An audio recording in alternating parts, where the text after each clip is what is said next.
My name is Jimmy Blue Thunder. I'm a Delaware Indian from Oklahoma. I'm 51, and right now I'm unemployed, and I've been homeless now for nearly 4 months.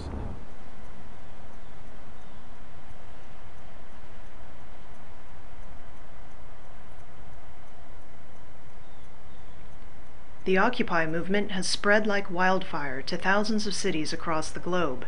Unlike other political protests, this new movement is characterized by the remarkable physical occupation of parks and street corners, squares and plazas at the heart of cities big and small. But there is another group of people who have been occupying these spaces for many years prior to the Occupy movement, and still do. They are the homeless.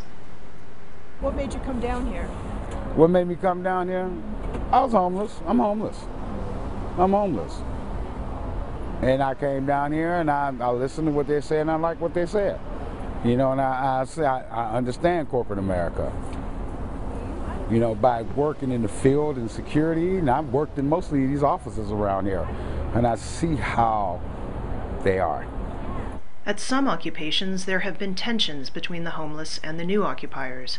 Some homeless feel invaded or are suspicious of the occupiers' motives, while some occupiers feel the homeless are taking valuable resources from the movement. There's quite a bit of homelessness. It just sucks because we don't really have that much support of the homeless. If anything, a lot of times they'll come down here and just like eat, and then they'll like leave and not really stay. It was for a cause, but it's more homeless people out here in the tents now than the people that came out here to protest for jobs, education. But in many occupations, these initial tensions are being worked through as occupiers and the homeless realize shared concerns. The homeless population that exists in Detroit has been struggling for years. They've been struggling in secret. They haven't been publicized, and I hope that this Occupy movement brings them to light, if anything.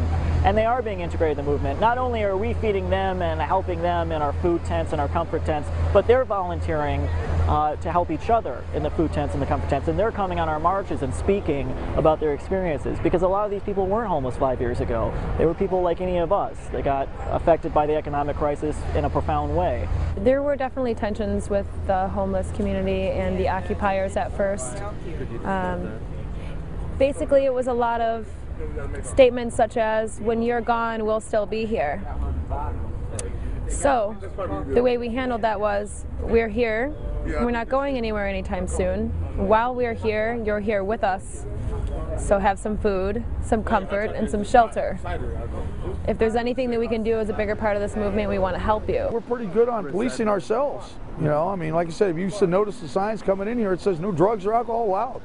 Violation means eviction. We catch you with drugs or alcohol, you're out of here. We don't play no games, and we're pretty good at policing ourselves, and we don't have had no confrontations, really. There's been no fights, no arguments, you know. Sure, people get heated in some of the GAs that we go to and trying to make things by consensus, but other than that, it's been pretty good. At Occupy Detroit, in a large, well-organized and fully stocked kitchen, volunteers serve hundreds of meals every day, 90% to the homeless.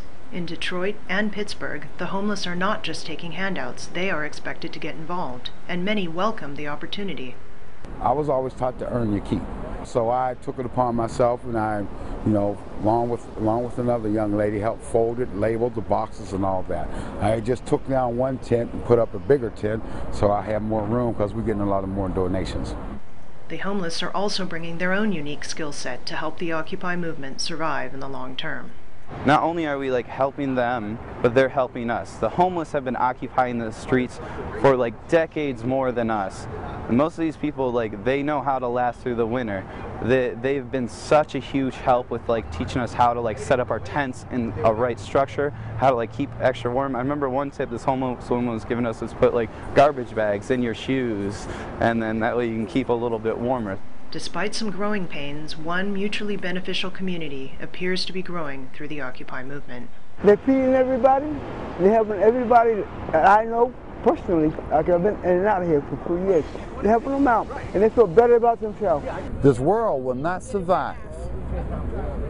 This world will not survive if we all don't come together.